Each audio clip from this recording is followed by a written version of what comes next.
Hello everyone, welcome to daily one question practice series for CSIR NET life science 2023। आइए video शुरू करते हैं और देखते हैं आज कौन से क्वेश्चन को हम प्रैक्टिस करने वाले हैं। तो देखिएगा आज के इस वीडियो में जो क्वेश्चन हमारे सामने है ये जून 2020 शिफ्ट 1 का क्वेश्चन है और यूनिट नंबर 10 यानी इकोलॉजी से क्वेश्चन आया हुआ है।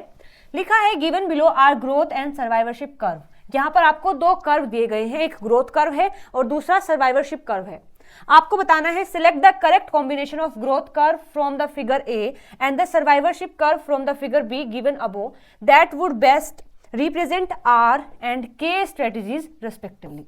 यानी यहां पर आपको दो कर्व दिए गए हैं, इन दोनों में से आपको ए मार्क दिया है, बी दिया है, यहां पर एल एम एन दिया है। आपको बताना है ए और बी में से कौन आर है कौन के है, इनमें से भी एल एम एन में से बताना है कौन आर है और कौन के है। ठीक है, तो ये हमारा आज का क्वेश्चन है। चलिए बात करते हैं इसके आंसर की। सबसे पहले हम जानेंगे कि ये जो आर और के दिया है इसका मतलब क्या है और फिर हम देखेंगे इनमें से आर और के कौन सा है। ठीक है, चलिए तो सबसे पहले बात करते हैं आर और के। देखो आर और के क्या है, कुछ ऑर्गेनिज्म, जितने भी ऑर्गेनिज्म है उनको दो कैटेगरी में डिवाइड कर लिया है, उनकी ग्रोथ के बिहाफ पर, उनकी एनर्जी के बिहाफ पर, एक आर और एक के। तो जो आर होते हैं, यहाँ आप एग्जाम्पल ले सकते हैं बैक्टीरिया का, वैसे तो और भी बहुत सारे होते हैं लेकिन बैक्टीरिया को समझने के लिए, और के की बात करें तो यहाँ आप ह्यूमन ले सकते हैं, एग्जाम्पल दिया है मैंने आपको। तो आर सिलेक्टेड जो स्पीसीज होती हैं या फिर ऑर्गेनिज्म होते हैं उनका इन्वायरमेंट बिल्कुल अनस्टेबल होता है, यानी कोई भी फिक्स चीजें नहीं होती, कुछ भी वेरी कर सकता है, टेम्परेचर ज्यादा भी हो सकता है, कम भी हो सकता है, ऐसे ही जो प्रेशर है वो कम ज्यादा हो सकता है, यानी कि जो उनका इन्वायरमेंट है काफी अनस्टेबल होता है। यहीं पर अगर के सिलेक्टेड जो ऑर्गेनिज्म है उनकी बात करें तो उनका जो इन्वायरमेंट है लगभग स्टेबल होता है, ज्यादा फ्लक्चुएशन नहीं होते। यहाँ पर जो फ्लक्चुएशन काफी ज्यादा होते हैं इस तरीके से, लेकिन यहाँ पर फ्लक्चुएशन होता तो है लेकिन ज्यादा नहीं, इस तरीके से थोड़ा बहुत ऐसे हो जाता है। ठीक है, आर सिलेक्टेड जो होते हैं मोस्टली स्मॉल साइज में होते हैं जबकि ये लार्ज साइज के होते हैं। Energy use to make individual is low, यानी कि एक नया ऑर्गेनिज्म अगर उनको बनाना है, रिप्रोडक्शन करना है तो वो रिप्रोडक्शन में बहुत ही कम एनर्जी देते हैं, जबकि यहाँ पर अगर एक नया इंडिविजुअल बनाना है तो हाई एनर्जी की रिक्वायरमेंट होती है, बहुत सारी एनर्जी वहां देनी पड़ती है। Many offspring are produce early maturity, इनमें ना बहुत जल्दी मैच्योरिटी आ जाती है और एक टाइम में ही वो बहुत सारे इंडिविजुअल को फॉर्म कर देते हैं, यानी उनका जो नया रिप्रोडक्शन करने का जो टाइम स्पेन है वो काफी कम होता है।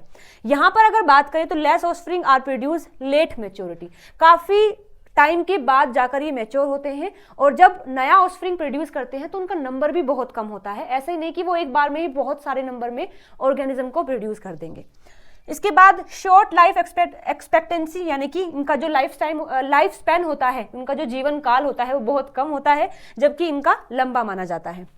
यहाँ पर each individual reproduce only once, मतलब एक ही बार रिप्रोड्यूस कर पाते हैं, इतने में ही उनका डेथ का टाइम आ जाता है। यहाँ पर अगर बात करें तो each individual reproduce more than once, यहाँ पर जो ऑर्गेनिज्म आएंगे वो एक से ज्यादा बार रिप्रोडक्शन कर सकते हैं। डेंसिटी इंडिपेंडेंट का मतलब है कि अगर आप एक कल्चर में उनको ग्रो करते हैं तो वो बहुत सारे नंबर में ही एक बार ग्रो कर जाते हैं, अगर वहां पर सारी जो कंडीशन है फेवरेबल है, सब चीजें उनके पास लगातार आ रही हैं, तो वो डिपेंड नहीं करता कि डेंसिटी कितनी है, इसकी कैपेबिलिटी कितनी है, वो लगातार बराबर ग्रो करते रहते हैं, अपना नया ऑर्गेनिज्म प्रोड्यूस करते रहते हैं। लेकिन अगर बात करें के सिलेक्टेड की तो यहाँ पर क्या होता है कि अगर आपने ऐसे ग्रो किया है एक डिश के अंदर, तो जैसे ही इनकी डेंसिटी फुल हो जाती है, मतलब मानो इतनी डेंसिटी है, इतनी कैपेबिलिटी है, इसके बाद ये ग्रो नहीं करेंगे, ये डेंसिटी पर डिपेंड होते हैं जबकि ये इंडिपेंडेंट होते हैं। अच्छा, यहाँ पर ये जो आर वाले होते हैं ये फॉलो करते हैं टाइप 3 सर्वाइवरशिप कर्व, जबकि जो के सिलेक्टेड होते हैं ये फॉलो करते हैं 1 और 2 सर्वाइवरशिप कर्व। अब इनमें क्या है चलिए मैं बता देती हूँ। ये ग्रोथ कर्व है, ये सर्वाइवरशिप कर्व है। ग्रोथ कर्व में आप देख सकते हैं जो रेड लाइन दी गई है उसमें काफी सारा फ्लक्चुएशन है, आप देख सकते हैं कितना सारा फ्लक्चुएशन है, तो ये कौन सा हो जाएगा, ये आर सिलेक्टेड स्पीसीज हो जाएगी। यहीं पर अगर ब्लू वाले की बात करते हैं तो ब्लू वाला एक बार जैसे ही कैरिंग कैपेसिटी को अचीव कर लेता है उसके बाद यहाँ कम फ्लक्चुएशन होते हैं, ये नियर टू कांस्टेंट हो जाता है, तो ये ब्लू वाला क्या होगा, के सिलेक्टेड स्पीसीज हो जाएगा। सर्वाइवरशिप कर्व की बात करते हैं तो ये जो है टाइप 1 होता है, ये टाइप 2 होता है, ये टाइप 3 होता है। तो टाइप 3 जो है उसमें आर जो सिलेक्टेड स्पीसीज हैं या फिर ऑर्गेनिज्म है उनको रखा जाता है, टाइप 1 और टाइप 2 में रखा जाता है, मतलब टाइप 1 और टाइप 2 में रखे जाते हैं जो के सिलेक्टेड ऑर्गेनिज्म है।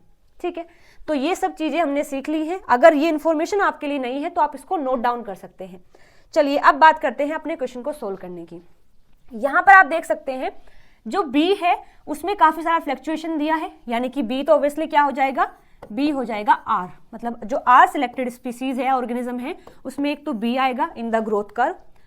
यहां पर अगर बात करें तो आएगा एन, मैंने आपको बताया है ये फर्स्ट, ये सेकंड, ये थर्ड, और जो थर्ड वाला होता है उसमें ही हम रखते हैं आर सिलेक्टेड ऑर्गेनिज्म को। तो आर के लिए यहाँ बी होगा और वहां होगा एन। के लिए बात करें तो यहां होगा ए और वहां होगा एल और एम भी हो सकता है, ठीक है। तो ये हमारा आंसर निकला है। चलिए इसको मैच कर लेते हैं। फर्स्ट में दिया है आर ए है और एल है, गलत। आर बी है और एन है, और के ए है और एल है, ये बात बिल्कुल सही है, बिल्कुल सही है ये। तो सेकंड ऑप्शन ही हमारा सही हो जाएगा। थर्ड में क्या दिया है, आर ए दिया है, तो ये फिर से गलत हो जाएगा। फोर्थ में आर बी दिया है और एम दिया है, तो ये गलत हो जाएगा। यानी second option will be the right answer for this question. Okay, चलिए तो ये हमने सोल्व कर लिया है। अभी भी अगर आपको कोई भी डाउट है तो आप कमेंट करके मुझसे पूछ लेना। मिलते हैं अगली वीडियो में नए क्वेश्चन के साथ में। Till then bye bye, take care.